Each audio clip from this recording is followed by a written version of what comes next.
سجى ما ودعك ربك وما قلى وللآخرة خير لك من الأولى صدق الله العظيم رب اشرح لي صدري ويسر لي أمري واحلل عقدة من لساني يفقه قولي আল্লাহ রব্বুল ইজ্জা ওয়াল জালালের দরবারে শুকরিয়া জ্ঞাপন করছি যে আল্লাহ তাআলা আমাদেরকে পবিত্র মাহে রমাদানে এসে পৌঁছার সুযোগ করে দিয়েছেন এবং আজকের ইফতার পূর্ববর্তী রমাদান অ্যান্ড কোরআন রিফ্লেকশন প্রোগ্রামে উপস্থিত হওয়ার সুযোগ করে দিয়েছেন। আমরা সবাই পড়ছি কালিমাতুশ শুকর আলহামদুলিল্লাহ।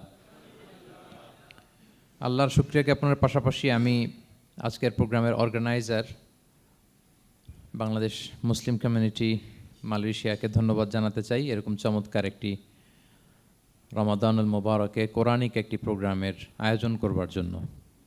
আমরা দোয়া করছি আল্লাহ তাআলা যেন এই কমিউনিটিকে ইসলামের জন্য কবুল করে এবং আমাদের যে ভাইরা নিরলস পরিশ্রম করে এই প্রোগ্রামগুলো আয়োজন করছে আল্লাহ তাআলা এই পরিশ্রম, এই ডেডিকেশন, এফোর্ট যেন তাদের নাজাতের ওসিলা বানায়।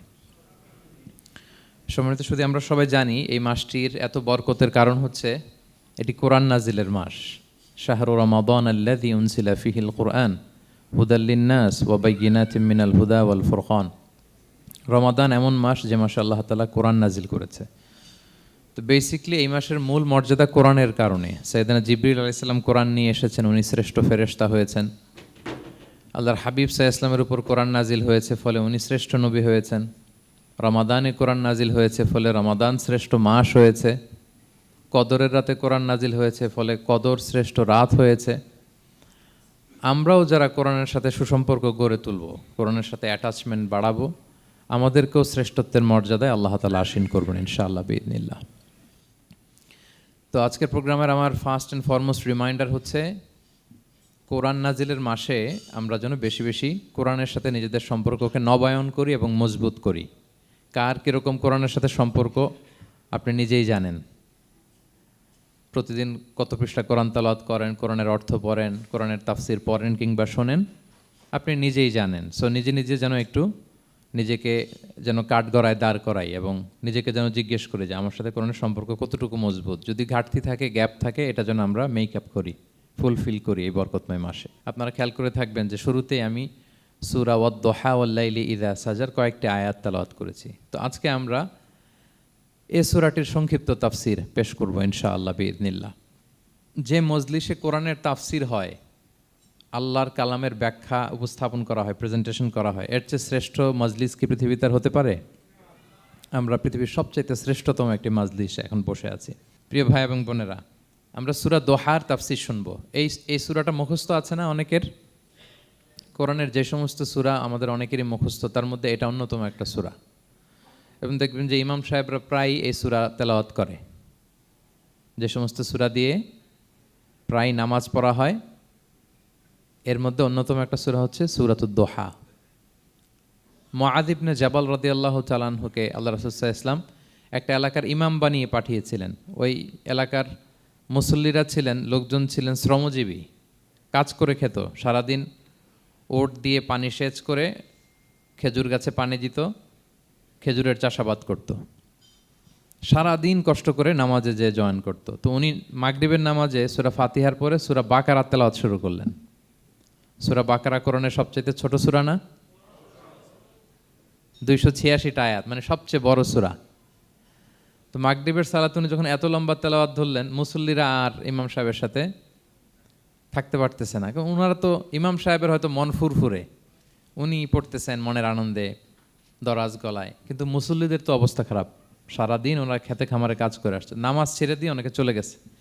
একা একা নামাজ পড়ে যে আল্লাহ রাসূল সাল্লাল্লাহু আলাইহি ওয়াসাল্লামের কাছে যে বিচার দিল যে ইয়া রাসূলুল্লাহ, দেখেন এমন একজন ইমাম আপনি অ্যাসাইন করেছেন আমাদের এলাকায়, মাগরিবের নামাজে উনি সূরা বাকারা পড়ে আর আমরা হচ্ছে শ্রমজীবী। রাসূল সাল্লাল্লাহু আলাইহি ওয়াসাল্লাম খুব রেগে গেলেন।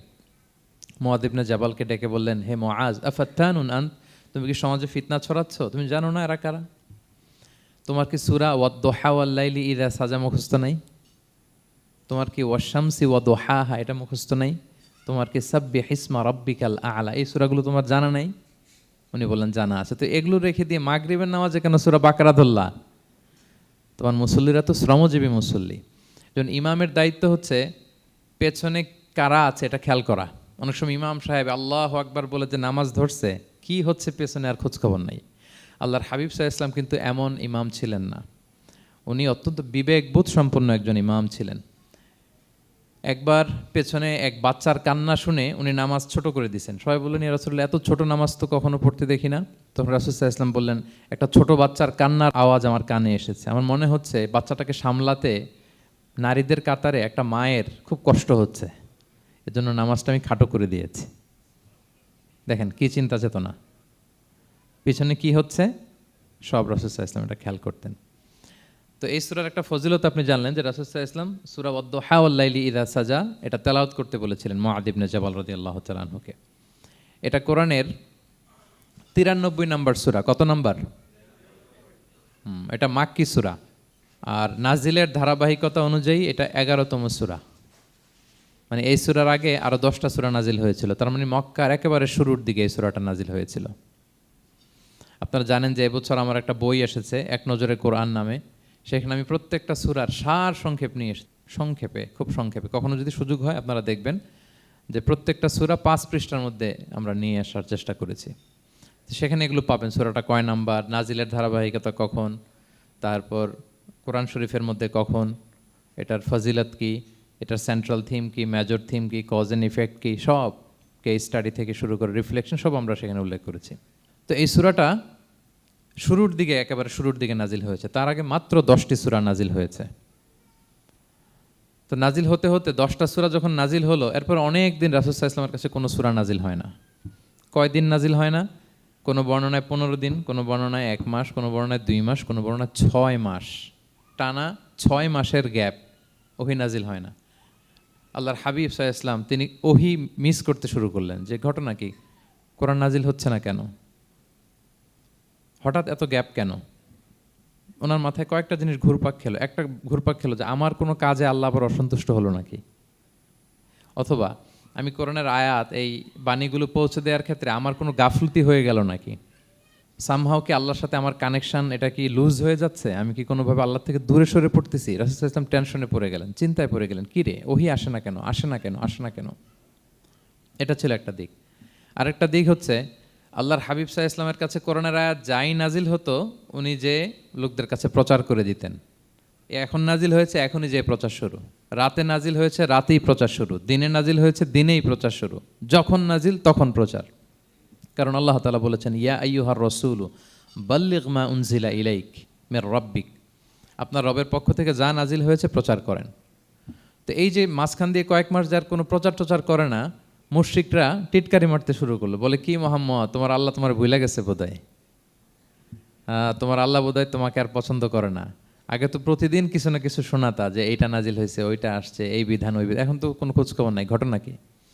আল্লাহর হাবিব সাল্লাল্লাহু আলাইহি ওয়াসাল্লামের চাচি উম্মে জামিল, আবুল হাবির স্ত্রী, সে আরও খারাপ কথা বললো। সে বলল, ইন্না শাইতানাকা কদ তারাকাক, তোমার কাছে যে একটা শয়তান আসতো এখন বোধহয় আর আসে না মুহাম্মদ, নাউযুবিল্লাহি মিন যালিক। এটা দিয়ে জিবরিল আলাইহিস সালামকে বুঝিয়েছেন। জিবরিল এসে কি কি যেন বলে, কই এখন তো কিছু বলো না। তো রাসূল বলবে কি করে, কারণ তিনি তো মন গড়া কিছু বলতেন না। আল্লাহর হাবিব সাল্লাল্লাহু আলাইহি ওয়াসাল্লাম মনে যা ইচ্ছা হয় মন গড়া কখনো কিছু বলেছেন? আওয়াজ করে বলেন, মন গড়া বলতেন তিনি?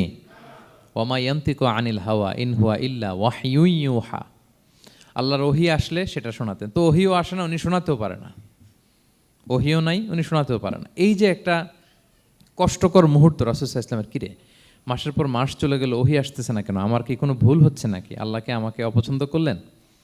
রাসূল সাল্লাল্লাহু আলাইহি ওয়াসাল্লাম যখন এরকম দুশ্চিন্তিত, পেরেশান, অ্যাংজাইটিতে পড়ে গেলেন, ভারাক্রান্ত, ঠিক তখন রাসূল সাল্লাল্লাহু আলাইহি ওয়াসাল্লামকে সান্ত্বনা দেওয়ার জন্য এই সূরাটা আল্লাহ নাজিল করেছেন।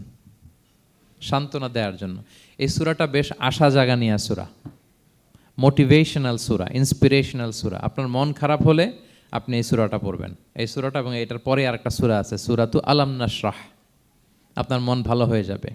এটাকে দি অ্যান্টি ডিপ্রেসেন্ট সূরা বলে, মানে ডিপ্রেশন কাটায় ফেলে। আমাদের এরকম অনেক সময় হয় না যে হতাশ, দেয়ালে পিঠ ঠেকে গেছে, কোনো বের হওয়ার রাস্তা নাই, কই যাব, কোথাও সফলতা নাই, সবাই আমাকে ভুল বুঝতেছে, এরকম মাঝে মাঝে হয় না? আমাদের সবার লাইফে আপস অ্যান্ড ডাউনস আছে। আপনি যখন ভারাক্রান্ত হবেন, কষ্টে থাকবেন, এই সূরাটা পড়বেন, দেখবেন যে আপনার ডিপ্রেশন দূর হয়ে গেছে। তো আল্লাহর হাবিব সাল্লাল্লাহু আলাইহি ওয়াসাল্লাম যখন এরকম ভারাক্রান্ত ছিলেন, চিন্তিত ছিলেন, তখন আল্লাহর হাবিব সাল্লাল্লাহু আলাইহি ওয়াসাল্লামকে চিন্তামুক্ত করবার জন্য আল্লাহ তাআলা এই চমৎকার সূরাটি নাজিল করেছেন। আল্লাহ নাজিল করলেন, আউযু বিল্লাহি মিনাশ শাইতানির রাজিম, বিসমিল্লাহির রহমানির রহিম, ওয়াদ-দুহা ওয়াল-লাইলি ইযা সাজা মা ওয়াদ্দাআকা রাব্বুকা ওয়া মা ক্বালা ওয়ালাল আখিরাতু খায়রুল লাকা মিনাল উলা ওয়ালা সাউফা ইউতিকা রাব্বুকা ফাতারদা। আল্লাহ তাআলা বললেন ওয়াদ-দুহা, আলোর শপথ। আমি একবার সরল বঙ্গানুবাদ করি, তারপরে আমি তাফসিরে ঢুকছি। ওয়াদ-দুহা, আলোর শপথ। ওয়াল-লাইলি ইযা সাজা, রাতের শপথ, যখন রাত নিঝুম নিস্তব্ধ হয়। মা ওয়াদ্দাআকা রাব্বুকা ওয়া মা ক্বালা, নবী হে, আপনার রব আপনার উপর অসন্তুষ্টও হয় নাই, আপনাকে ছেড়েও যায় নাই, আপনার রব আপনার সাথেই আছে। আলহামদুলিল্লাহ। ফিল করবেন যে আল্লাহ আমার সাথে আছে। সবসময় এটা ফিল করতে হবে যে আল্লাহ তাআলা আমার সাথে আছেন, তিনি আমাকে ভুলে যান নাই, ছেড়ে যান নাই। আরে তার রহমত ছাড়া তো একটা শ্বাস নেওয়া তো আমার সম্ভব না, ঠিক কিনা বলেন? আল্লাহর রহমত ছাড়া একটি সেকেন্ড এই পৃথিবীতে সার্ভাইভ করা কি আমাদের পক্ষে সম্ভব না।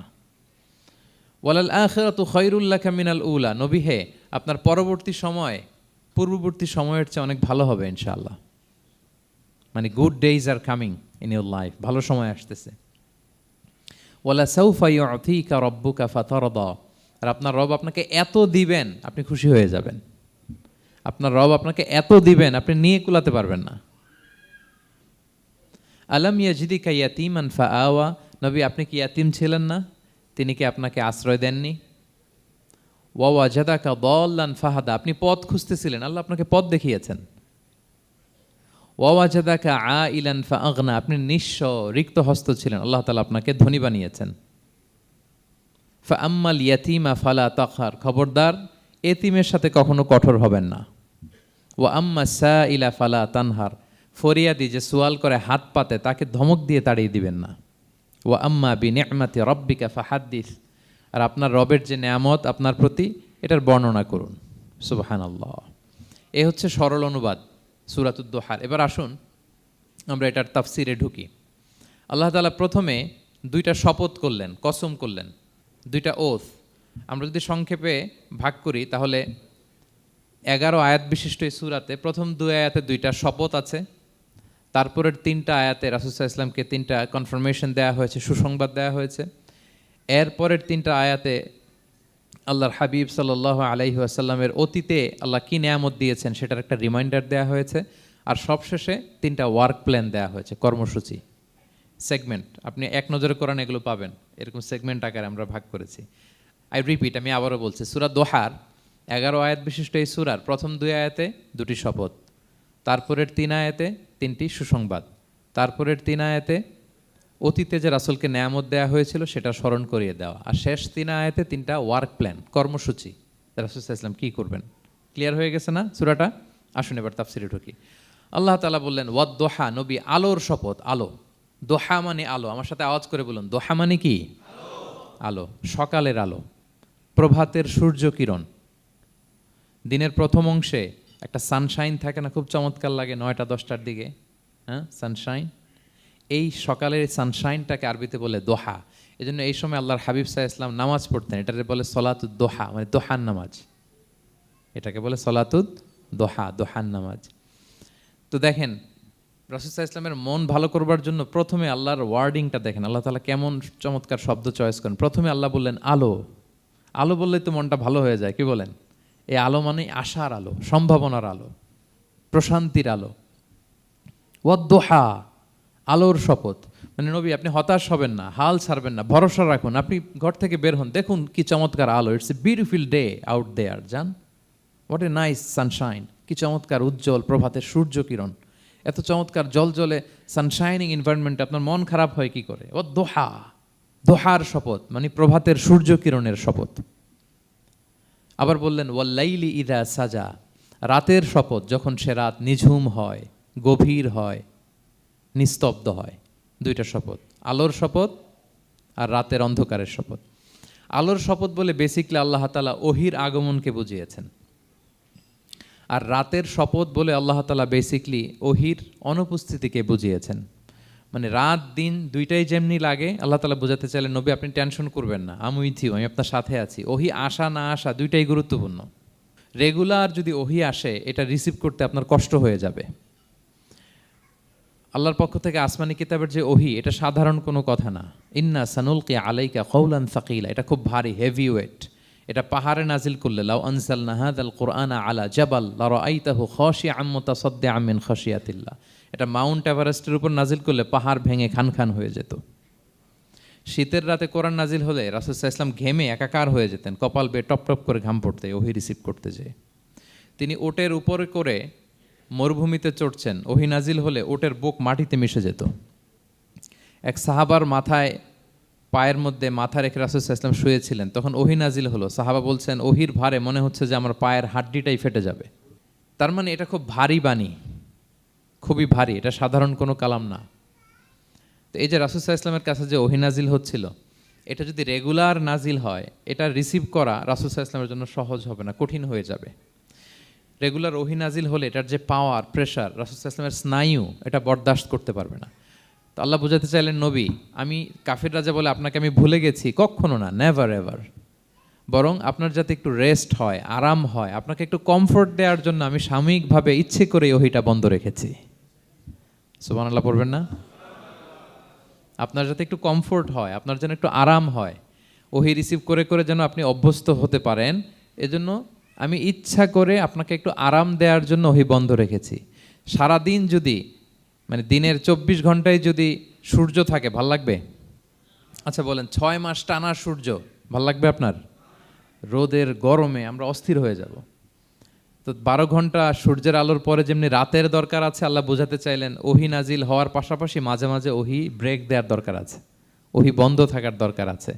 ফলে আপনি হ্যাবিচুয়েটেড হবেন, ওহী রিসিভ করা না করা এটা আপনার জন্য ইজি হয়ে যাবে। যখন আপনি, আপনার জন্য ওকে হয়ে যাবে, তখন আমি লাগাতার ওহী নাজিল করব। তাহলে ওরা যে বলে আমি আপনাকে ভুলে গিয়েছি, না, আমি আপনাকে ভুলি নাই, বরং আপনার আরামের জন্য, খানিকটা সময় আপনাকে বিশ্রামের সুযোগ করে দেওয়ার জন্য আমি আল্লাহ ওহী বন্ধ রেখেছি। সুবহানাল্লাহ। তার মানে আল্লাহ তাআলা নবীকে ভুলেন নাই বা নবী সাল্লাল্লাহু আলাইহি ওয়াসাল্লামের উপর অসন্তুষ্ট হন নাই, ইচ্ছে করে আল্লাহ তাআলা কিছুদিন ওহী বন্ধ রেখেছেন। প্রতিদিন সূর্য থাকলে যেমনি ভাল লাগে না, মানে 24 ঘন্টা, এজন্য 12 ঘন্টা সূর্য দিয়ে আল্লাহ 12 ঘন্টা রাত দিয়েছেন, আমাদের আরামের, বিশ্রামের, ঘুমের আয়োজন করেছেন। ঠিক তেমনি রেগুলার ওহী রিসিভ করলে রাসূল সাল্লাল্লাহু আলাইহি ওয়াসাল্লামের জন্য কষ্ট হয়ে যাবে, এজন্য ইচ্ছে করে আল্লাহ গ্যাপ দিয়েছেন। আল্লাহর হাবিব সাল্লাল্লাহু আলাইহি ওয়াসাল্লামের উপর আল্লাহ অসন্তুষ্ট হননি। এটাই আল্লাহ তাআলা বললেন যে ওয়াদ-দুহা ওয়াল-লাইলি ইযা সাজা, প্রভাতের সূর্য কিরণের শপথ, রাতের নিঝুম নিস্তব্ধ পরিবেশের শপথ। মা ওয়াদ্দাআকা রব্বুকা ওয়া মা ক্বালা, আপনার রব আপনারে ভুলেও যায় নাই, আপনারে ছেড়েও যায় নাই, আপনার উপর নাখোশও হয় নাই। সুবহানাল্লাহ। আপনার রব আপনার সাথেই আছে, এটা সবসময় ফিল করবেন যে আমার রব আমার সাথে আছে। এটা ফিল করলে আপনার মধ্যে যে সাহস আসবে, আপনি কল্পনাই করতে পারবেন না যে এত এনার্জি আপনার ভিতরে আসলো কি করে। আপনারা খেয়াল করেছেন, বছর খানিক আগে ভারতবর্ষের আমাদের এক বোনের সামনে কিছু সন্ত্রাসী, ওরা জয় শ্রীরাম জয় শ্রীরাম বলতেছিল, মনে আছে? কিন্তু আমার ওই বোন মুস্কান কি বলছিল বলেন তো? তার এক আল্লাহু আকবারে from north to south, from east to west, the entire globe প্রকম্পিত হয়েছে। আমরা সবাই পড়েছি আল্লাহু আকবার, সবাই আমরা কি পড়েছি? আল্লাহু আকবার। কারণ সে ফিল করেছে যে আল্লাহ আমার সাথে আছে। মনকে তুমি বুঝিয়ে বলো আল্লাহ আছেন আমার সাথে, এটা ফিল করতে হবে। আল্লাহর হাবিব সাল্লাল্লাহু আলাইহি ওয়াসাল্লামকে আল্লাহ তাআলা এইটাই অ্যাসিওরেন্স দিলেন, কনফার্মেশন দিলেন যে মা ওয়াদ্দাআকা রব্বুকা ওয়া মা ক্বালা, আপনার রব আপনাকে ভুলে যায় নাই, আপনার রব আপনার প্রতি অসন্তুষ্ট হয় নাই। আমি ইচ্ছা করে ওহীটা বন্ধ রেখেছি যাতে আপনার আরাম হয়। সুবহানাল্লাহ। আল্লাহর হাবিব সাল্লাল্লাহু আলাইহি ওয়াসাল্লামের প্রতি আল্লাহ তাআলা কতটা টেক কেয়ার করতেন দেখেন। রেগুলার ওহী নাজিল হলে রাসূল সাল্লাল্লাহু আলাইহি ওয়াসাল্লামের কষ্ট হয়ে যাবে, এজন্য তিনি কিছুদিন ওহী বন্ধ রেখে রাসূল সাল্লাল্লাহু আলাইহি ওয়াসাল্লামকে বিশ্রামের ব্যবস্থা করে দিয়েছেন। তাহলে প্রথম 3টা আয়াত ক্লিয়ার না সবার কাছে? আচ্ছা, প্রথম 2টো আয়াতে 2টা শপথ গেল, এরপরে 3টা সুসংবাদ। সুসংবাদের প্রথমটা হলো আমি ভুলিও নাই, ছাড়িও নাই, আপনার সাথে আছে। এরপর আল্লাহ বললেন ওয়ালাল আখিরাতু খায়রুল লাকা মিনাল উলা, নবী হে, আপনার পরবর্তী সময় পূর্ববর্তী সময়ের চেয়ে ভালো হবে। নিশ্চয়ই আপনার পরবর্তী সময় পূর্ববর্তী সময়ের চেয়ে ভালো হবে। তার মানে গুড ডেইজ আর কামিং, ভালো সময় আপনার জীবনে আসছে, আপনি হতাশ হবেন না, নিরাশ হবেন না। এরপর আল্লাহ তাআলা বললেন ওয়ালা সাউফা ইউতিকা রব্বুকা ফাতারদা, নবী হ্যাঁ, আপনার রব আপনাকে এত দিবে আপনি খুশি হয়ে যাবেন, আপনার রব আপনাকে এত নেয়ামত দান করবে আপনি আপনার রবের প্রতি সন্তুষ্ট হয়ে যাবেন। সুবহানাল্লাহি বিহামদি। এবং তাই হয়েছে। যারা আপনারা সিরাত পড়েছেন, যারা আল্লাহর হাবিব সাল্লাল্লাহু আলাইহি ওয়াসাল্লামের জীবনী নিয়ে ধারণা রাখেন তারা দেখবেন যে আল্লাহ রাসূল সাল্লাল্লাহু আলাইহি ওয়াসাল্লাম যেখানেই মনে কষ্ট পেয়েছেন, বিষণ্ণ, চিন্তিত, তখনই আল্লাহ তাআলা রাসূল সাল্লাল্লাহু আলাইহি ওয়াসাল্লামের চিন্তা দূর করে রাসূল সাল্লাল্লাহু আলাইহি ওয়াসাল্লামকে সন্তুষ্ট করেছেন। যখনই রাসূল সাল্লাল্লাহু আলাইহি ওয়াসাল্লামের মনে কষ্ট, তিনি চিন্তিত, তখনই আল্লাহ তাআলা ওনাকে হ্যাপি করেছেন। কাইন্ড অফ রাসূলকে হ্যাপি করাই আল্লাহর কাজ, আল্লাহর হাবিব সাল্লাল্লাহু আলাইহি ওয়াসাল্লামকে হ্যাপি করাই আল্লাহ তাআলার কাজ। দেখেন কিভাবে আল্লাহ তাআলা আল্লাহর হাবিব সাল্লাল্লাহু আলাইহি ওয়াসাল্লামকে হ্যাপি করেছেন, একটু খেয়াল করে দেখেন। মক্কাতে যখন খুব জটিল অবস্থা, দাওয়াতি কাজ চালিয়ে নেওয়াটা রাসূল সাল্লাল্লাহু আলাইহি ওয়াসাল্লামের জন্য কষ্ট হয়ে যাচ্ছে, নমুসলিম সাহাবাদের উপর অত্যাচার, তখন আল্লাহর হাবিব সাল্লাল্লাহু আলাইহি ওয়াসাল্লাম দেখলেন যে এই মক্কার দুজনের একজনকে আমার চাই। তাদের একজন যদি ইসলামের ছায়াতলে আসে তাহলে ইসলামের পাল্লাটা ভারী হয়। কারা? একজন হচ্ছে ওমরে ফারুক আর একজন আবু জাহাল। দুজনের একজন তখন ইসলাম ধর্ম গ্রহণ করে নাই। তো রাসূল সাল্লাল্লাহু আলাইহি ওয়াসাল্লাম কেঁদে কেঁদে আল্লাহর কাছে ফরিয়াদ জানালেন, আল্লাহুম্মা আইজ্জাল ইসলামা বিআহাব্বি হাযাইন আর রাজুলাইনি ইনদাক। আল্লাহ, আমি কাউকে স্পেসিফিক তোমার কাছে চাই না, শুধু এটাই বলি, দুইজন লোকের নাম বলবো, এই দুইজন লোকের মধ্যে থেকে যাকে তোমার পছন্দ হয় তাকে তুমি ইসলামের ছায়াতলে এনে ইসলামকে শক্তিশালী করো। এক হচ্ছে আবু জাহাল, আরেক হচ্ছে ওমরে ফারুক। এই দোয়াটা তিনি করতে লাগলেন আর খুব চিন্তিত, দুজনের কেউই মুসলমান হয় না। একদিন হঠাৎ সাহাবারা বললেন, ইয়া রাসূলুল্লাহ, আল্লাহর হাবিব সাল্লাল্লাহু আলাইহি ওয়াসাল্লাম তখন দারুল আরকামের ভেতরে বসা। সাহাবারা বললেন, ইয়া রাসূলুল্লাহ, আপনি এখান থেকে সরে যান, কারণ ওমরে ফারুক নাঙ্গা তলোয়ার নিয়ে আসতেছে আপনাকে হত্যা করবার জন্য। তো আল্লাহ রাসূল সাল্লাল্লাহু আলাইহি ওয়াসাল্লাম বললেন যে তোমরা সরে যাও, আমার মনে হচ্ছে ওই যে চোখের পানি ছেড়ে আমি দোয়া করেছি, ওই দোয়া আজকে কবুল হতে শুরু করেছে, তোমরা সরো। ঠিকই ওমরে ফারুক রাদিয়াল্লাহু তাআলা আনহু আসলেন, এসে তিনি তলোয়ার রেখে দিয়ে বললেন, আশহাদু আল্লা ইলাহা ইল্লাল্লাহ ওয়া আশহাদু আন্না মুহাম্মাদান আবদুহু ওয়া রাসূলুহু। আমি সাক্ষ্য দিচ্ছি আল্লাহ ছাড়া কোনো ইলাহ নেই এবং আপনি আল্লাহর প্রেরিত বান্দা এবং রাসূল। এই দৃশ্য দেখে রাসূল সাল্লাল্লাহু আলাইহি ওয়াসাল্লাম খুশি হয়ে গেলেন। ওয়ালা সাউফা ইউতিকা রাব্বুকা ফাতারদা। আল্লাহ বলেছিলেন যে নবী হে, আপনাকে এত দিব, আপনার রব আপনাকে এত নেয়ামত দিবে, আপনি শুধু খুশিই হবেন, সন্তুষ্ট হবেন আমার প্রতি। এদের রাসূল সাল্লাল্লাহু আলাইহি ওয়াসাল্লামের দোয়া কবুল করে আল্লাহ তাআলা ওমরে ফারুককে ইসলামের ছায়াতলে এনে ইসলামকে শক্তিশালী করলেন। ফাতারদা, রাসূল সাল্লাল্লাহু আলাইহি ওয়াসাল্লাম খুশি হয়ে গেলেন। এভাবে প্রতিটা ক্ষেত্রে। মক্কাতে যখন খুব কঠিন অবস্থা, রাসূল সাল্লাল্লাহু আলাইহি ওয়াসাল্লাম তায়েফে চলে গেলেন দাওয়াত দেওয়ার জন্য। নেইবারিং সিটি, আপনারা যে হজ উমরা করেছেন জানেন, মক্কার পাশের সিটি তায়েফ। দাওয়াত দিলেন, দাওয়াত প্রত্যাখ্যান করলো তারা। শুধু তাই না, ফিজিক্যালি হ্যারেস করা হলো আল্লাহর হাবিব সাল্লাল্লাহু আলাইহি সাল্লামকে। রাসূল সাল্লাল্লাহু আলাইহি ওয়াসাল্লামের জামা ধরে, গা ধরে টানা হেঁচড়া করা হলো, পাথর মারা হলো, তিনি রক্তাক্ত হলেন। হামালাতুল জিবাল, পাহাড়রক্ষী ফেরেশতারা বলল, ইয়া রাসূলুল্লাহ, আপনি যদি আদেশ দেন তায়েফের দুই দিকের পাহাড় দিয়ে এমন চাপা দিব, পুরো তায়েফের জনপদ একেবারে ভ্যানিশ হয়ে যাবে। আল্লাহর হাবিব সাল্লাল্লাহু আলাইহি ওয়াসাল্লাম বললেন, না, আমি আশা করি তাদের পরবর্তী নেক্সট জেনারেশনের কেউ না কেউ পড়বে লা ইলাহা ইল্লাল্লাহ মুহাম্মাদুর রাসূলুল্লাহ। তাই হয়েছে। এখন তায়েফে যান, শুধু মসজিদ আর মসজিদ, মসজিদ আর মসজিদ। কি চমৎকার পরিবেশ! তায়েফে গেলে মনেই হবে না আরব দেশ। বৃষ্টি হয় প্রতিদিন, অনেক চাষাবাদ হয়, চমৎকার এলাকা, রাসূল সাল্লাল্লাহু আলাইহি ওয়াসাল্লামের দোয়ার বরকত। তো তায়েফবাসী দাওয়াত প্রত্যাখ্যান করলো। রাসূল সাল্লাল্লাহু আলাইহি ওয়াসাল্লাম গায়ের রক্ত পরিষ্কার করে নাখলা নামক খেজুরের বাগানে যায়েদ রাদিয়াল্লাহু তাআলা আনহুকে ফজরের নামাজ পড়তেছিলেন। আল্লাহর হাবিব সাল্লাল্লাহু আলাইহি ওয়াসাল্লাম যখন ফজরের সালাতে তেলাওয়াত করতে লাগলেন, একদল জিন পাশ দিয়ে যাচ্ছিল, তারা তাদের এলাকায় যেয়ে বলল, ইন্না সামি'না কুরআনান আজাবা ইয়াহদি ইলা রুশদি ফাআমান্না বিহি। জিনেরা আগে আকাশের উপরে উঠে ফেরেশতারা কি বলে চুরি করে শুনে আসতো।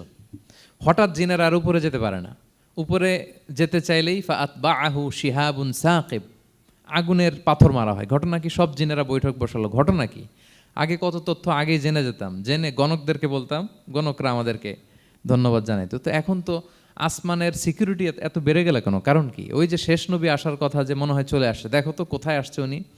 খুঁজতে খুঁজতে খুঁজতে একদল ওই দিন ফজরের সময় আল্লাহর হাবিব সাল্লাল্লাহু আলাইহি ওয়াসাল্লাম রক্তাক্ত হয়ে ফজরের সালাত যখন পড়তেছেন, ওই কোরআন তেলাওয়াত শুনে তারা এলাকায় যেয়ে বলল যে ইন্না সামি'না কুরআনান আজাবা, এক আজীব কোরআন শুনে আসছি, ইয়াহদি ইলা রুশদি, এই কোরআন মানুষকে হেদায়েতের পথে নিয়ে যায়। ফাআমান্না বিহি, আমরা ঈমান এনে ফেললাম। সুবহানাল্লাহ পড়েন। তো রাসূল সাল্লাল্লাহু আলাইহি ওয়াসাল্লাম তো এটা জানেন না। আল্লাহ তাআলা জিবরাইল মারফত জানালেন যে হে নবী, আপনি এসেছিলেন ম্যানকাইন্ডকে দাওয়াত দিতে তায়েফের, তারা দাওয়াত গ্রহণ করে নাই, ম্যানকাইন্ড রিজেক্ট করেছে। কিন্তু আরেকটা জাতি আছে যাদেরকে আপনি দেখেন না, তাদেরকে বলে জিন কাইন্ড, মানে জিন জাতি। পুরো জিন জাতি কালিমা পড়ে মুসলমান হয়ে গিয়েছে নবী। বলে সাউফা ইউতিকা রাব্বুকা ফাতারদা, নবী আপনার রব আপনাকে এত নেয়ামত দিবেন আপনি খুশি হয়ে যাবেন। নবী সাল্লাল্লাহু আলাইহি ওয়াসাল্লাম ওইখানে আবার খুশি হয়ে গেলেন, রক্তাক্ত, ইনজুর্ড। কিন্তু যখন শুনলেন মানুষ জাতি তারা ঈমান আনে নাই, কিন্তু জিন জাতি তারা ঈমান এনেছে, আল্লাহর হাবিব সাল্লাল্লাহু আলাইহি ওয়াসাল্লাম আবার আনন্দিত হলেন। তাহলে আল্লাহর হাবিব সাল্লাল্লাহু আলাইহি সাল্লামকে আনন্দিত করাই হচ্ছে আল্লাহর কাজ, খুশি রাখাই হচ্ছে আল্লাহর কাজ। সুবহানাল্লাহি বিহামদি। আল্লাহর হাবিব সাল্লাল্লাহু আলাইহি সাল্লামের বয়স যখন 50 বছর, ওনার কাছের দুজন আত্মীয় মারা গেল। ওনার প্রিয়তমা স্ত্রী খাদিজা রাদিয়াল্লাহু তাআলা আনহা ইন্তেকাল করলেন, ওনার প্রিয় চাচা আবু তালেব ইন্তেকাল করলেন। দুইজনই শেল্টার দিত, একজন ঘরে একজন বাইরে। আবু তালেবের কারণে কেউ রাসূল সাল্লাল্লাহু আলাইহি ওয়াসাল্লামের গায়ে হাত তোলার সাহস পায় নাই। তো উনি যখন ইন্তেকাল করলেন রাসূল সাল্লাল্লাহু আলাইহি ওয়াসাল্লাম বিপদে পড়ে গেলেন। সারাদিন কাফেরদের বকা ঝকা গালি খেয়ে ঘরে যখন আসতেন, খাদিজা রাদিয়াল্লাহু তাআলা আনহার কথা শুনলে ওনার হৃদয়টা প্রশান্ত হয়ে যেত। তো বাইরের চাচাও নাই, ভেতরের স্ত্রীও নাই, দুজনই মারা গেলেন ওই বছর। ওই বছরকে বলা হয় আমুল হুজন, মানে দুশ্চিন্তার বছর। এত ভারাক্রান্ত আল্লাহর হাবিব সাল্লাল্লাহু আলাইহি ওয়াসাল্লাম হলেন, চিন্তিত হলেন, মনটা ভেঙে খান খান। আল্লাহ তাআলা কিন্তু ঠিকই বোঝেন যে তার হাবিবকে কখন হ্যাপি করতে হবে। আল্লাহ তাআলা তখন সাইয়েদনা জিবরাইল আলাইহিস সালামকে পাঠালেন যে যাও, আমার বন্ধুকে আর পৃথিবীতে থাকার দরকার নাই, আমার বন্ধুকে ঊর্ধ্ব জগতের নৈশ ভ্রমণের ইনভাইটেশন দিয়ে আসো, মানে মেরাজের ইনভাইটেশন দিয়ে আসো। পড়েন সুবহানাল্লাহ। সুবহানাল্লাযী আসরা বিআবদিহি লাইলাম মিনাল মাসজিদিল হারামি ইলাল মাসজিদিল আকসা, মসজিদুল হারাম থেকে মসজিদুল আকসা, তারপরে উপরে সুম্মা দানা ফাতাদাল্লা ফাকানা কাবা কাউসাইনি আও আদনা।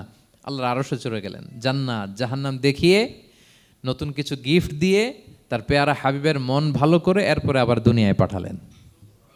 ওয়ালা সাউফা ইউতিকা রাব্বুকা ফাতারদা, নবী হে আপনাকে এত নেয়ামত দিব আপনি শুধু খুশিই হবেন আর সন্তুষ্ট হবেন।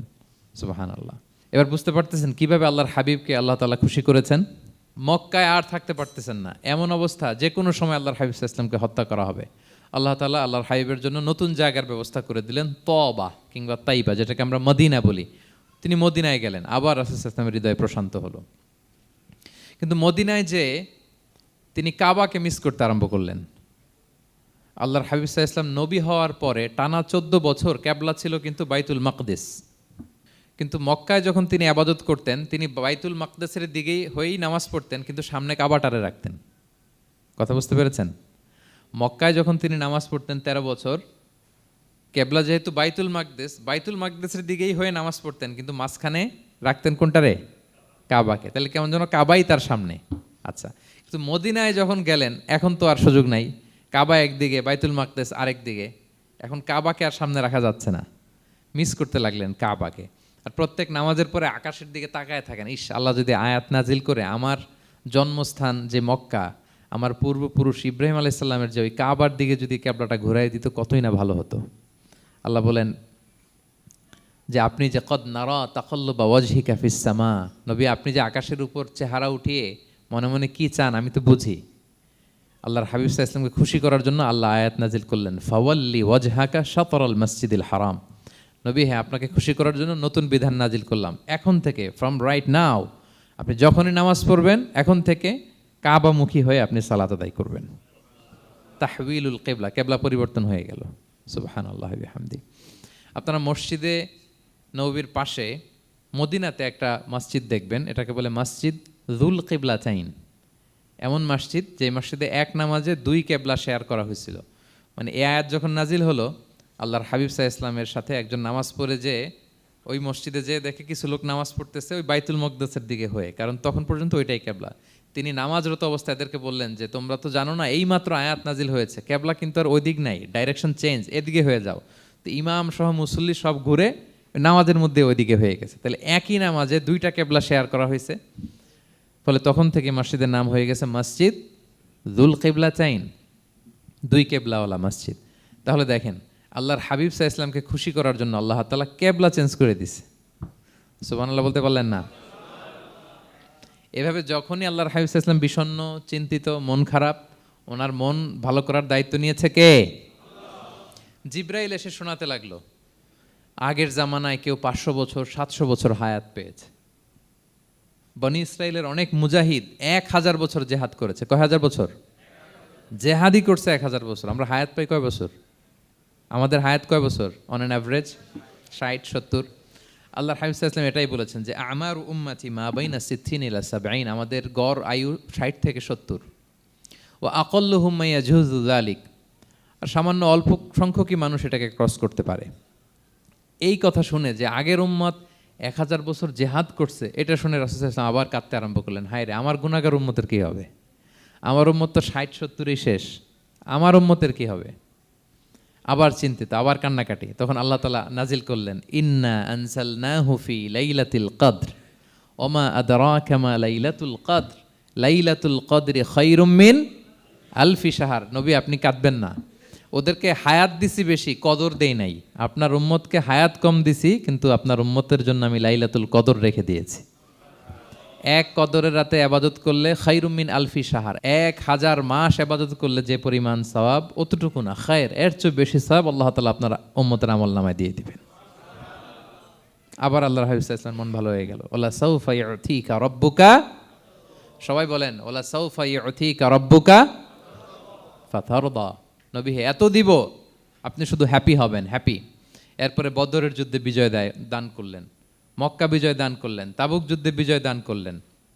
সব শেষে জান্নাতে ওনার জন্য স্পেশাল একটা জায়গা থাকবে, ওই জায়গায় কেউ বসতে পারবে না। জায়গাটার নাম মাকামে মাহমুদ। ওমিনাল লাইলি ফাতাহাজ্জাদ বিহি নাফিলাতাল লাকা আসা আন ইয়াবআসাকা রাব্বুকা মাকামাম মাহমুদা। ওই মাকামে মাহমুদের সিংহাসনে আল্লাহর হাবিব সাল্লাল্লাহু আলাইহি ওয়াসাল্লাম বসবেন, ওনার জন্য স্পেশাল, খাস, কেউ এখানে বসতে পারবে না। তার মানে হ্যাপি শুধু দুনিয়াতেই করবে না আল্লাহ তাআলা, আল্লাহর হাবিবকে আখিরাতেও করবে। আল্লাহর হাবিব সাল্লাল্লাহু আলাইহি ওয়াসাল্লামকে কাউসার দেয়া হবে, ইন্না আতাইনা কাল কাউসার। হে নবী আপনাকে কাউসার দিয়েছি, এমন হাউজে কাউসার, যে হাউজে কাউসারের সামনে পান পেয়ালা, যেটা দিয়ে পানি নিয়ে আপনি উম্মতকে খাওয়াবেন, এটার সংখ্যা আকাশের তারা যত বেশি তার চেয়েও বেশি। হাউজে কাউসারের পানি এটা দুধের চেয়েও সাদা, বরফের চেয়েও ঠান্ডা, মধুর চেয়েও মিষ্টি। এক ঢোক যে খাবে চিরকালের জন্য তার গলা থেকে তৃষ্ণা মিটে যাবে। He will never ever be thirsty again. একবার খাইছে তো শেষ। পেতে চান সেটা আল্লাহর হাবিবের কাছ থেকে? আমরা পেতে চাই কি চাই না বলেন? ইন্না আতাইনা কাল কাউসার। নবী আপনাকে আমি কাউসার দিয়েছি। সব শেষে আল্লাহর হাবিব সাল্লাল্লাহু আলাইহি ওয়াসাল্লাম সুপারিশ করার অনুমতি পাবেন, যেদিন কেউ সুপারিশ করতে পারবে না। সবাই বলবে নফসি নফসি নফসি নফসি, থার থার করে কাঁপবে। এক একজন নবী, ইব্রাহিম আলাইহিস সালাম, ঈসা আলাইহিস সালাম, মূসা আলাইহিস সালাম, থার থার করে কাঁপবে। আর আল্লাহর হাবিব সাল্লাল্লাহু আলাইহি ওয়াসাল্লাম ওই মাকামে মাহমুদে সিংহাসন ফেলে দিয়ে সেজদায় শুধু কাঁদতে থাকবে, আর সেজদার মধ্যে বলবে উম্মতি উম্মতি উম্মতি উম্মতি। হে আল্লাহ আপনি আমার গুনাহগার উম্মতকে বাঁচান, আল্লাহ আপনি আমার গুনাহগার উম্মতকে বাঁচান, আল্লাহ আপনি আমার গুনাহগার উম্মতকে বাঁচান। আল্লাহ তাআলা এটা সহ্য করতে না পেরে জিবরাইল আলাইহিস সালামকে বলবেন যে ওয়াসআলহু মা ইউবকিক, জিবরাইল যাও জিজ্ঞেস করো তো আমার বন্ধু এত কাঁদে কেন, কি চায় জিজ্ঞেস করো। তো আল্লাহর হাবিব সাল্লাল্লাহু আলাইহি ওয়াসাল্লাম বলবেন আল্লাহুম্মা উম্মতি উম্মতি, আল্লাহ আমার উম্মতকে বাঁচান, আমার গুনাহগার উম্মতকে বাঁচান। আল্লাহ তাআলা এবার জিবরাইল মারফত বলবেন যে ইযহাব ইলা মুহাম্মদ সাল্লাল্লাহু আলাইহি ওয়াসাল্লাম, যাও মুহাম্মদের কাছে যাও, ওয়াকুল লাহু, তাকে বলো দুনিয়াতে যেমনি কখনো কষ্ট পেতে দেই নাই, বারবার তাকে হ্যাপি করেছি, খুশি করেছি। ওয়া ইন্না সানুরদিকা ফি উম্মাতিকা ওয়ালা নাসুউক, আজকের এই কঠিন দিনেও আমার হাবিবকে আমি কষ্ট দিব না, তার উম্মতের ব্যাপারেও তাকে আমি খুশি করে দেব। তার গুনাহগার উম্মতের ব্যাপারেও আজকে মুহাম্মদ সাল্লাল্লাহু আলাইহি ওয়াসাল্লামকে আমি খুশি করে দেব। আল্লাহর হাবিব সাল্লাল্লাহু আলাইহি ওয়াসাল্লাম তখন সুপারিশ শুরু করবেন। আল্লাহু আকবার, আল্লাহু আকবার। ওয়ালা সাউফা ইউতিকা রাব্বুকা ফাতারদা। নবী হে আপনাকে এত নেয়ামত দিব আপনি নিয়ে কুলাতে পারবেন না। সব শেষে এই গুনাহগার উম্মতকে সুপারিশ করে জাহান্নাম থেকে নাম কাটিয়ে সবাইকে নিয়ে তিনি একটা ফ্ল্যাগ হাতে নিয়ে তিনি জান্নাতের দিকে ছুটবেন। ওই ফ্ল্যাগের মধ্যে লেখা থাকবে আলহামদু। কি লেখা থাকবে? মানে প্রশংসা, প্রশংসার পতাকা। নিজেও তো প্রশংসিত। মুহাম্মদ মানে কি জানেন? মুহাম্মদ মানে কি? প্রশংসিত। এই কারণে মুহাম্মদ সাল্লাল্লাহু আলাইহি ওয়াসাল্লামকে মক্কার লোকেরা গালি দিয়েও শান্তি পেত না। মানে যদি বলি এই প্রশংসিত লোকটা খারাপ, কথাটা হইল? প্রথমে আগে বলা লাগে কি? প্রশংসিত। মুহাম্মদ মানে কি? তো এই জন্য মক্কার লোকেরা রাসূল সাল্লাল্লাহু আলাইহি ওয়াসাল্লামকে মুহাম্মদ না বলে ডাকতো মুদাম্মাম, মানে নিন্দিত। তো মুদাম্মাম তো রাসূলের নাম না, রাসূল সাল্লাল্লাহু আলাইহি ওয়াসাল্লামের নাম কি? মুহাম্মদ, প্রশংসিত। এই জন্য গালি দিয়েও তারা মজা করতে পারতো না, সুবিধা করতে পারতো না। গালি দিলেও আগে প্রশংসা করে নেওয়া লাগতো। প্রথমে বলতো মুহাম্মদ পাগল, এরকম বলতো নাউযুবিল্লাহ। তার মানে প্রশংসিত লোকটা পাগল হইলো, এটা গালি হয়েছে? ঘুরে ফিরে তো প্রশংসাই হয়ে গেল। তো আল্লাহর হাবিব সাল্লাল্লাহু আলাইহি ওয়াসাল্লাম লিওয়াউল হামদ, প্রশংসার ফ্ল্যাগ নিয়ে বিশাল উম্মতকে নিয়ে জান্নাতে অভিমুখে যাবেন এবং জান্নাতের দরজায় হি উইল বি দা প্রথম নক করবেন উনি। তখন জান্নাতের রক্ষী ফেরেশতা বলবে মান আনতা, কে? আল্লাহর হাবিব সাল্লাল্লাহু আলাইহি ওয়াসাল্লাম বলবেন আনা মুহাম্মদ, আমি মুহাম্মদ। তো ফেরেশতা বলবে আমরা দাঁড়ায় আছি এজন্য আল্লাহ বলে দিয়েছেন মুহাম্মাদের আগে কাউকে যেন এন্ট্রি দেয়া না হয়, আপনার আগে যেন কারোর জন্য জান্নাতের দরজা না খুলি, স্পেশাল উপর থেকে অর্ডার আছে। আপনি যেহেতু নক করেছেন, ওয়েলকাম, আসেন। পুরো উম্মাহ নিয়ে আল্লাহর হাবিব সাল্লাল্লাহু আলাইহি ওয়াসাল্লাম জান্নাতে ঢুকবেন। ওয়ালা সাউফা ইউতিকা রাব্বুকা ফাতারদা, নবী হে আপনাকে অচিরেই এত নেয়ামত দিব আপনি সন্তুষ্ট হয়ে যাবেন। প্রথম দুইটা শপথ গেল, এরপর তিনটা সুসংবাদ গেল। এরপর আল্লাহ তাআলা অতীতে যে নবীর পাশে ছিলেন, অতীতে যে বিভিন্ন নেয়ামত দিয়ে আল্লাহর হাবিব সাল্লাল্লাহু আলাইহি ওয়াসাল্লামকে আল্লাহ তাআলা ধন্য করেছেন, এগুলো রিমাইন্ডার দিচ্ছেন যে নবী আপনি কেন চিন্তিত হন, আমি আগেও ছিলাম আপনার সাথে, এখনও আছি, ভবিষ্যতেও থাকব।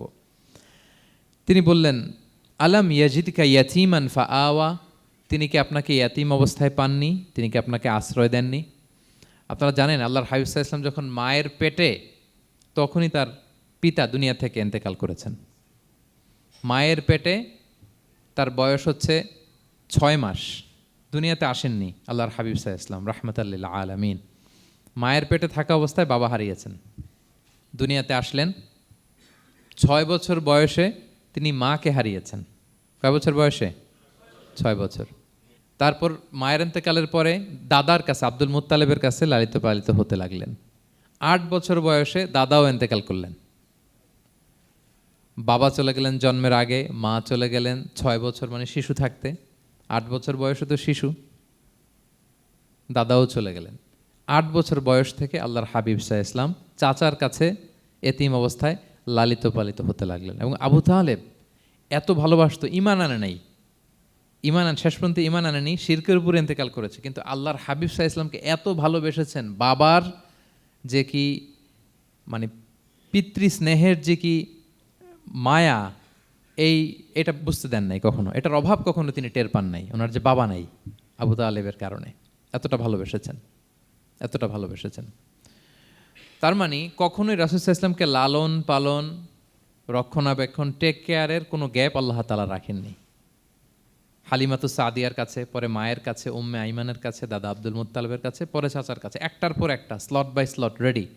সেটাই স্মরণ করে দিলেন যে নবী এমন তো হয় নাই যে আপনাকে লালন পালনের জন্য কেউ ছিল না। আলাম ইয়াজিদকা ইয়াতীমান ফাআওয়া, আপনার রব কি আপনাকে ইয়াতীম অবস্থায় আশ্রয়ের ব্যবস্থা করে দেননি? মানে তখন তো আমি ছিলাম আপনার সাথে, কেউ ছিল না, তখন তো আমি ছিলাম। তো আপনার তো ভয় কিসের? আপনি হতাশ হবেন না, নিরাশ হবেন না, হাল ছাড়বেন না আপনি। তাহলে প্রিয় ভাইরা, আল্লাহর হাবিব সাল্লাল্লাহু আলাইহি ওয়াসাল্লাম ইয়াতীম অবস্থায় পৃথিবীতে এসেছিলেন এবং এজন্য ইয়াতীমের সাথে ভালো আচরণ তিনি করতে বলতেন আল্লাহর হাবিব সাল্লাল্লাহু আলাইহি ওয়াসাল্লাম। যারা এতিমকে ভালোবাসে আল্লাহ তাদেরকে ভালোবাসে। এবং আল্লাহর হাবিব সাল্লাল্লাহু আলাইহি ওয়াসাল্লাম বলতেন আনা ওয়া কাফিলুল ইয়াতীমি ফিল জান্নাতি কাহাতাইন, আমি এবং এতিমের রক্ষণাবেক্ষণকারী এইভাবে প্রতিবেশীর মতো জান্নাতে থাকব। এই 2 আঙ্গুলের মাঝে যেমনি গ্যাপ নাই, আমার আর এতিমের রক্ষণাবেক্ষণকারী তার বাড়ির মাঝখানে কোনো গ্যাপ থাকবে না জান্নাতে। We will be neighbour in paradise, জান্নাতে এরকম আমরা কাছাকাছি থাকবো। আল্লাহু আকবার পড়েন। তাহলে এতিমের রক্ষণাবেক্ষণকারীকে আল্লাহ তাআলা ভালোবাসেন। যারা এতিমকে পছন্দ করে না, এতিমকে তাড়িয়ে দেয়, তাদেরকে আল্লাহ পছন্দ করেন। আল্লাহ তাআলা বলেন আরাআইতাল্লাযী ইউকাযযিবু বিদ্দীন ফাযালিকাল্লাযী ইয়াদুউল ইয়াতীম, যারা আখিরাতকে অবিশ্বাস করে তারাই এতিমকে ঘাড় ধাক্কা দিয়ে তাড়িয়ে দেয়। কোনো বিশ্বাসী কখনো এতিমের সাথে খারাপ আচরণ করে না। আপনাদের যাদের মন শক্ত, অনেকের চোখ দিয়ে পানি নামে না। আমার এক আত্মীয় আছে খুব আল্লাহওয়ালা, আমার জীবনে এত আল্লাহওয়ালা আমি দেখি নাই, কিন্তু ওনার চোখ দিয়ে পানি নামে না। বারবার এসে আমারে বলে যে মিজান কি করবো বলো, তুমি একটু মোনাজাত ধরো। আমার মনে আছে আমি ওনাকে নিয়ে মোনাজাত ধরতাম, তো ওনার কান্না আসে না চোখ দিয়ে। এত আল্লাহওয়ালা, খুব ভালো মানুষ, কিন্তু চোখ দিয়ে পানি নামে না। এটা অনেকের হয়, নানা কারণে হয়। তো আল্লাহর হাবিব সাল্লাল্লাহু আলাইহি ওয়াসাল্লাম বলেছেন কারো যদি চোখ দিয়ে পানি না নামে বা হৃদয় নরম না হয়, তারা যেন এতিমের মাথায় হাত বুলিয়ে দেয়। এক সাহাবী এসে বলেন ইয়া রাসূলুল্লাহ, আমার হৃদয়টা বড় শক্ত, হৃদয় নরম হয় না। রাসূল সাল্লাল্লাহু আলাইহি ওয়াসাল্লাম বললেন তাই, আচ্ছা আতুহিব্বু আন ইয়ালিনা কলবুক, তুমি কি চাও তোমার হৃদয় নরম হোক, ওয়া তুদরাকা হাজাতুক, এবং তোমার আশা পূরণ হোক? তিনি বললেন হ্যাঁ। তখন রাসূল সাল্লাল্লাহু আলাইহি ওয়াসাল্লাম বললেন ইরহামিল ইয়াতীম, এতিমের উপর রহম করো। ওয়ামসা আলা রাসি, এতিমের মাথায় হাত বুলিয়ে দাও। ওয়া আতইমহু মিন তুআমিক, তোমার খাবার এতিমকে খাওয়াও। তালিনু কলবুক, তোমার অন্তর নরম হবে। তুদরাকা হাজুদুক, তোমার ইচ্ছা পূরণ হবে। তাহলে হৃদয় যদি শক্ত থাকে কার মাথায় হাত বুলাবেন? বুলাইছেন কখনো? হ্যাঁ, বুলিয়েছেন? খুঁজে খুঁজে হাত বুলাবেন। বাংলাদেশে তো অনেক অরফেনেজ আছে, অনাথ আশ্রম, ওখানে যাবেন। সুযোগ হলে একদিন যে একটু লাঞ্চ করলেন ওদের সাথে বসে, ডিনার করলেন, একসাথে খেলেন, ওদের মাথায় হাত বুলিয়ে দিলেন, সাধ্যমতো কিছু উপহার হাতে তুলে দিলেন, আপনার ইচ্ছা পূরণ হবে আর আপনার হৃদয় নরম হবে ইনশাআল্লাহ। আর এতিমকে আদর করা মানে নবী সাল্লাল্লাহু আলাইহি ইসলামের প্রতি ভালোবাসা দেখানো, কারণ আমার নবী এতিম হয়ে বড় হয়েছেন। এতিমের প্রতি ভালোবাসা প্রকারান্তরে নবী সাল্লাল্লাহু আলাইহি ইসলামের প্রতি ভালোবাসা দেখানো হয়, কারণ আমার নবী এতিম হয়ে বড় হয়েছেন। সুবহানাল্লাহ। কিন্তু তার বিপরীতে আমরা সমাজে কি দেখি? এতিমের মাথায় হাত বুলানো তো দূরের কথা, এতিমের সম্পদও খেয়ে ফেলে অনেকে। হ্যাঁ, এরকম আছে না? এতিমের সম্পদ দেদারসে গিলতেছে। কি যে আমাদের চিন্তাধারা! দেখবেন যে লোকটা এতিমের সম্পদ গিলে, ওরা রোজা অবস্থায় এক ঢোক পানি গিলাতে পারবেন কিনা দেখেন। যে বলেন একটু পানি খান তো, যে খাবে না কেন? হারাম। তো ওই হারাম কিন্তু গিলতেছে ইচ্ছা মতো। রোজা অবস্থায় এক ফোঁটা আপনি পানি গিলাতে পারবেন না এরে, কেন? হারাম। কিন্তু ওইদিকে ভাতিজার সম্পদ গিলতেছে দেদারসে। আল্লাহ বলেন এটা ভাতিজার সম্পদ না, এটা তুমি জাহান্নামের আগুন পেটে ঢুকাচ্ছ। জাহান্নামের আগুন। ইন্নাল্লাযীনা ইয়াকুলুনা আমওয়ালাল ইয়াতামা যুলমান ইন্নামা ইয়াকুলুনা ফি বুতুনিহিম নারা ওয়া সায়াসলাউনা সাঈরা। যারা এতিমের সম্পদ খায়, এটা সম্পদ না, এটা জাহান্নামের আগুন তুমি পেটে ঢুকাচ্ছ। সো এতিমের প্রতি যেন আমরা নমনীয় হই, তাদের মাথায় হাত বুলাই, তাদের জন্য খরচ করি, তাদের প্রতি যেন আমরা দয়াদ্র হই, কারণ আমার নবী এতিম অবস্থায় বড় হয়েছেন। তাহলে নবী সাল্লাল্লাহু আলাইহি ইসলামকে এটা স্মরণ করে দিলেন, নবী আপনি তো এতিম ছিলেন, আমি তো আপনাকে রক্ষণাবেক্ষণের ব্যবস্থা করছি। আর কি করেছি? ওয়াজাদাকা দাল্লান ফাহাদা, নবী আপনাকে আমি এমন অবস্থায় পেয়েছি, আপনি পথ খুঁজতেছিলেন, আমি আপনাকে পথ দেখিয়েছি। You are searching the right path and I guided you to the right sense of direction. আপনি পথ খুঁজতেছিলেন, আমি পথ দেখাইছি। এখানে দল্লানের অর্থ পথভ্রষ্ট করা যাবে না। ওয়াজাদাকা দল্লান, হে নবী আপনাকে আমি পথভ্রষ্ট পেয়েছি, পরে পথ দেখাইছি, এরকম বলা যাবে না। এটা আল্লাহর হাবিব সাল্লাল্লাহু আলাইহি ওয়াসাল্লামের ক্ষেত্রে প্রযোজ্য নয়। অনেক বাংলা তাফসীর অর্থে আমি দেখেছি পথ হারা, নবী আপনাকে আমি পথ হারা পেয়েছি, পথ দেখেছি, এটাও খুব একটা সুন্দর না। সবচেয়ে সুন্দর হচ্ছে নবী আপনি পথ খুঁজতেছিলেন, সত্যের অনুসন্ধানী ছিলেন। অনেক সময় দেখবেন অনেক পথিক যেতে যেতে এমন এক জায়গায় যায়, দেখে 3 রাস্তা কিন্তু কোনো সাইনবোর্ড নাই। পুরাতন রাস্তাগুলোতে এরকম অনেক সময় হতো না আমাদের, 3 দিকে রাস্তা, কোনো সাইনবোর্ড নেই, তো যাবো কই? এটা বুঝালেন যে নবী আপনি পথ খুঁজতেছিলেন, আমি আপনাকে দেখিয়েছি, হে নবী এটাই সিরাতুল মুস্তাকিমের পথ। ওয়াজাদাকা দাল্লান ফাহাদা, আপনি পথ খুঁজতেছিলেন, আমি আপনাকে পথ দেখিয়েছি। তো ছোটবেলায় সাথে ছিলাম, পথ খুঁজতেছিলেন, পথ দেখালাম, আমি আপনার ভুললাম কোথায়? কাফিরদের কথায় মন খারাপ করেন কেন যে তারা বলে আমি আপনাকে ভুলেছি, ছেড়েছি? নো, নেভার এভার, আমি আপনার সাথেই আছি। তারপর আল্লাহ তাআলা বললেন ওয়াজাদাকা আইলান ফাআগনা, তিনি আপনাকে রিক্ত হস্ত নিঃস্ব পেয়েছেন, সম্পদহীন অবস্থায় পেয়েছেন, পরে সম্পদশালী করেছেন। সুবহানাল্লাহ। আল্লাহর হাবিব সাল্লাল্লাহু আলাইহি ওয়াসাল্লাম শুরুতে সম্পদের অত যোগান ছিল না, পরে খাদিজা রাদিয়াল্লাহু তাআলা আনহার সাথে যখন বিয়ে হলো, আল্লাহ তাআলা সম্পদের কষ্ট দূর করলেন, কারণ খাদিজা রাদিয়াল্লাহু তাআলা আনহা অনেক বড় ব্যবসায়ী ছিলেন। বিয়ের আগে পার্টনারশিপে বিজনেস ছিল রাসূল সাল্লাল্লাহু আলাইহি ওয়াসাল্লামের সাথে। আল্লাহর হাবিব সাল্লাল্লাহু আলাইহি ওয়াসাল্লাম শ্রম দিয়েছেন, খাদিজা রাদিয়াল্লাহু তাআলা আনহার ইনভেস্টমেন্ট ছিল। তো ওই শ্রমে খাদিজা রাদিয়াল্লাহু তাআলা আনহার এক বান্ধবী, তিনি এমন প্রশংসা করলেন এসে আল্লাহর হাবিব সাল্লাল্লাহু আলাইহি ওয়াসাল্লামের ব্যাপারে যে এমন লোক আমি দেখি নাই, ওনার কথা বার্তা, চলন, কথন, ডিলিং সব আলাদা। পুরো কাফেলার মধ্যে উনি একরকম, পুরো কাফেলা আরেক রকম। এই কথা শুনে তো খাদিজা রাদিয়াল্লাহু তাআলা আনহা আকৃষ্ট হলেন যে এরকম একজন সৎ লোকই তো আমার চাই। প্রস্তাব দেয়া হলো, চাচাদের কাছে বিয়ে হয়ে গেল। এবং বিয়ের পরে খাদিজা রাদিয়াল্লাহু তাআলা আনহা নারীদের মধ্যে সর্বপ্রথম শাহাদা বাক্য পড়ে মুসলমান হয়েছিলেন। নিজের সব সম্পদ আল্লাহর হাবিব সাল্লাল্লাহু আলাইহি ওয়াসাল্লামের পায়ের সামনে এনে দিয়ে দিলেন, ইয়া রাসূলুল্লাহ আমার সম্পদ মানে আপনার সম্পদ, ইসলামের জন্য যত মনে চায় আপনি খরচ করেন। ওয়াজাদাকা আইলান ফাআগনা, আপনাকে আল্লাহ নিঃস্ব পেয়েছেন, সম্পদের ব্যবস্থা করে দিলেন। পরবর্তীতে মদিনায় যে খায়বার যুদ্ধের পরে অনেক সম্পদের ব্যবস্থা আল্লাহ তাআলা করে দিয়েছিলেন। তাহলে ছোটবেলায় ইয়াতিম ছিলেন, আল্লাহ টেক কেয়ার করলেন। পথ খুঁজতেছিলেন, আল্লাহ পথ দেখায় দিলেন। আর্থিক সমস্যা ছিল, এটাও আল্লাহ দূর করে দিলেন। এবার আল্লাহ তাআলা বিষ্ণু ঈসা ইসলামকে 3টা ওয়ার্ক প্ল্যান দিবেন, কর্মসূচি। 1 নম্বর কর্মসূচি হচ্ছে ফাআম্মাল ইয়াতীমা ফালা তাকহার, নবী খবরদার এতিমের সাথে কখনো কঠোর আচরণ করবেন না। 1 নম্বর কর্মসূচি, কারণ আপনিই তো এতিম ছিলেন। এতিমের দুঃখ আপনি না বুঝলে বুঝবে কে? এতিমের সাথে কখনো কঠোর হবেন না।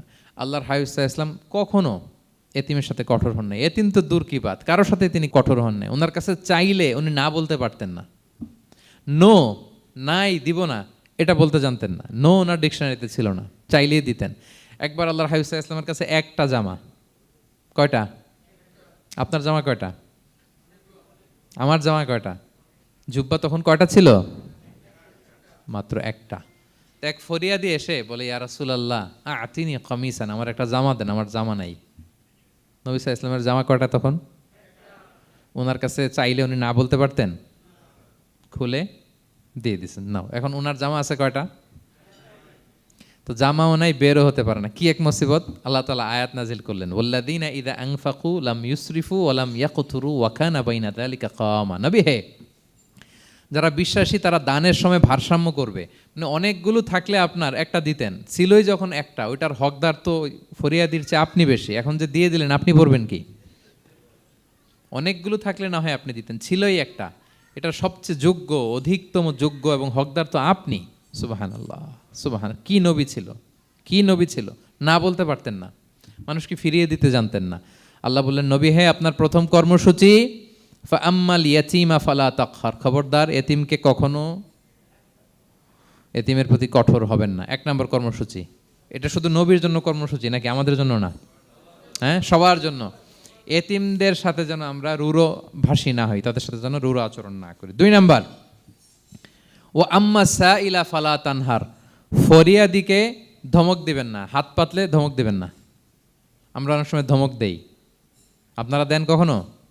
না, আমরা দিতে পারবো না, ধমক দিতে নিষেধ করেছেন আল্লাহ তাআলা। আম্মা সাইলা ফালা তানহার, যদি না থাকে বুঝিয়ে বলেন যে এখন পারতেছি না, কিন্তু ধমক দিবেন না কখনো। কারণ আপনি এখন বড় সাহেব হয়ে গেছেন, প্রাইভেট কারের পাশ থেকে দেখবেন যে স্যার 2টা টাকা দেন, কিছু খাই নাই, হায় রে, ছিঁড়া কাপড়, মলিন চেহারা, ভাঙ্গা একটা থালা হাতে নিয়ে, স্যার 5টা টাকা দেন। আল্লাহ আপনারে স্যার বানাইছে আর ওরে বানাইছে ভিখারি। আচ্ছা বলেন তো, জায়গাটা চেঞ্জ করতে আল্লাহর কত সময় লাগে? ওরে ভিতরে বসায় স্যার বানাবে আর আপনারে ভাঙ্গা একটা থালা দিয়ে এরকম ওই যে টোল টোল যেখানে নেয় ওখানে দাঁড় করাবে। বলেন আল্লাহর কয় সেকেন্ড লাগবে? লাগবে? লাগবে? 1 সেকেন্ডও লাগে না। সো ও আম্মা সাইলা ফালা তানহার, ফরিয়াদিকে ধমক দিয়ে তাড়িয়ে দিও না, খবরদার। ওকে আল্লাহ ফরিয়াদি বানিয়ে পরীক্ষা করছে, আর তোমাকে আল্লাহ সম্পদশালী বানিয়ে পরীক্ষা করছে। তাহলে 1 নম্বর কর্মসূচি ছিল এতিমের সাথে রূঢ়ভাষী হবেন না। 2 নম্বর হচ্ছে ফরিয়াদিকে ধমক দিবেন না। 3 নম্বর, ও আম্মা বিনিআমাতি রাব্বিকা ফাহাদ্দিস, আল্লাহ তাআলা আপনাকে যে নেয়ামত দিয়েছে এই নেয়ামতের আপনি কি করেন? বর্ণনা করেন। ও আম্মা বিনিআমাতি রাব্বিকা ফাহাদ্দিস, আল্লাহ নেয়ামতের বর্ণনা করেন, শুকরিয়া করেন। কারণ আল্লাহ তাআলা আমাদের অনেককে ইয়াতিম বানায় নাই, আমাদেরকে ফরিয়াদি বানায় নাই। আমরা অনেকেই আছি, আমরা এখনো ইয়াতিম না, আমার আব্বা আম্মা এখনো বেঁচে আছেন, আমাদের অনেকের আব্বা আম্মা বেঁচে আছেন। ইয়াতিম মূলত ছোট অবস্থায় যদি বাবা মারা যায় তাকে আরবিতে ইয়াতিম বলে।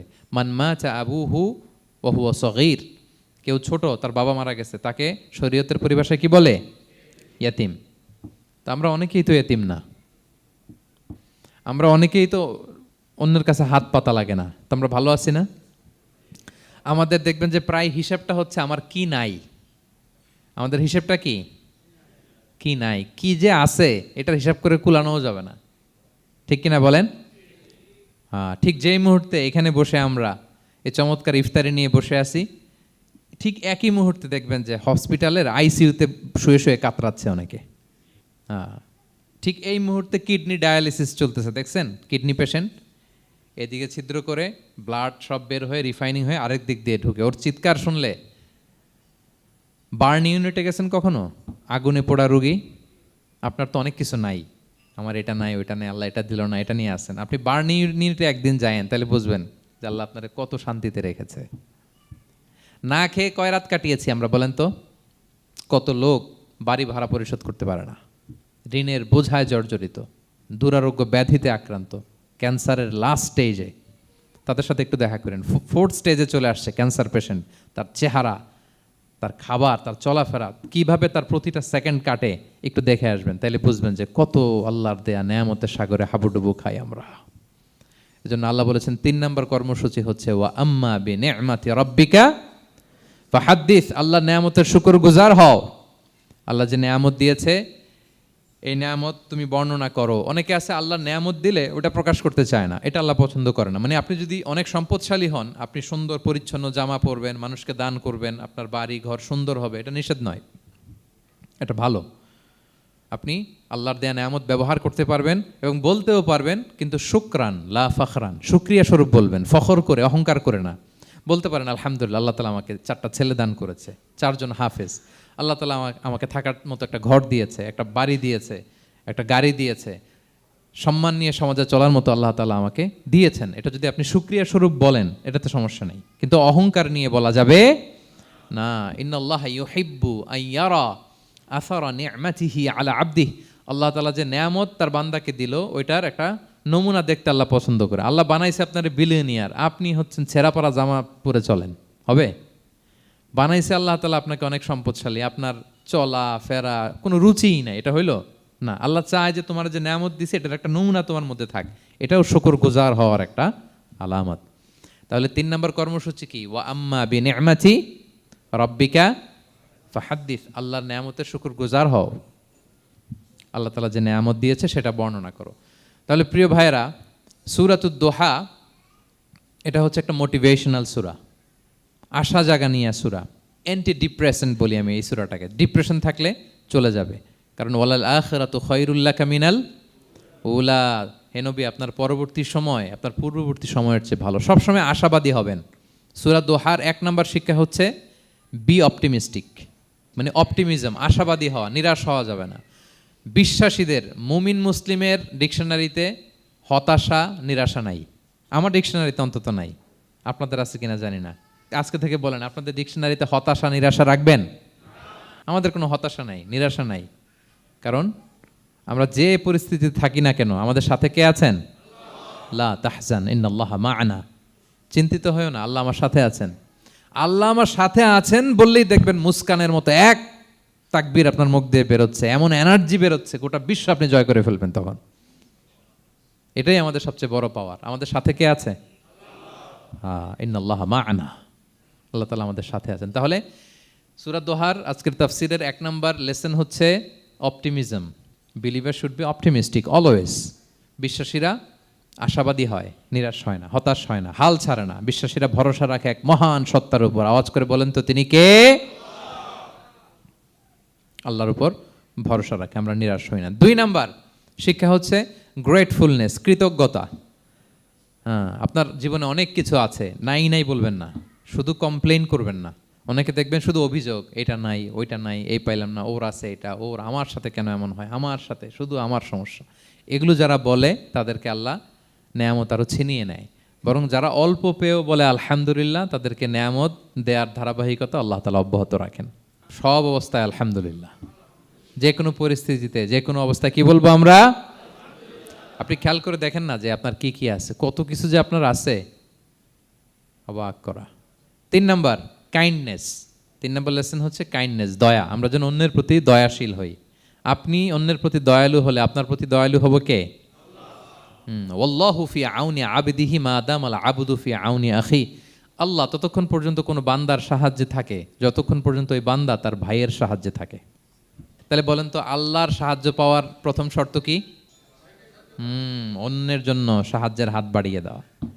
তাহলে মনে থাকবে তো? নাকি এতিমকে ধাক্কা দিয়ে বের করে দিবেন? ফরিয়াদিকে ধমক দিবেন একটা? বড় সাহেব তো আপনি, বড় স্যার, খবরদার। তাহলে 1 নম্বর লেসন অপটিমিজম। আমরা হতাশ হব না, হতাশা আমাদের ডায়েরিতে নাই, আমরা আশাবাদী, আমরা আল্লাহর রহম ভরসার ভিখারি, ঠিক কিনা বলেন? 2 নম্বর লেসন হচ্ছে গ্রেটফুলনেস। আমরা সবসময় আল্লাহর প্রতি শুকরগুজার হব, কৃতজ্ঞ হব। আল্লাহর হাবিব সাল্লাল্লাহু আলাইহি ওয়াসাল্লাম বলতেন, আল্লাহুম্মা জাআলনি সাবুরা ওয়া জাআলনি শাকুরা ওয়া জাআলনি ফি আইনি সগীরা ওয়া ফি আয়ুনিন নাসি কাবীরা। আল্লাহ আপনি আমাকে ধৈর্যশীল বান্দা বানান, আপনি আমাকে শুকরগুজার বানান। আল্লাহ আমার চোখে আমাকে ছোট বানান, আল্লাহ গোটা বিশ্বের মানুষের চোখে, জনতার চোখে আমাকে বড় বানান। আওয়াজ করে পড়েন আমিন। এই দোয়াটা বেশি বেশি পড়বেন। আর সব শেষে আমরা যেন কাইন্ড হতে পারি, অন্যের প্রতি দয়ালু হতে পারি। যে রহম করে সে রহম প্রাপ্ত হয়, যে অন্যকে দয়া দেখায় সে আল্লাহর পক্ষ থেকে দয়া পায়। আল্লাহ তাআলা আমাদের সবাইকে কথাগুলো বোঝার ও আমল করার তৌফিক দান করুক। হাযা মা ইনদি ওয়াল ইলমু ইনদাল্লাহি আলাইহি তাওয়াক্কালতু ওয়া ইলাইহি উনীব। আসসালামু আলাইকুম ওয়া রাহমাতুল্লাহি ওয়া বারাকাতুহু।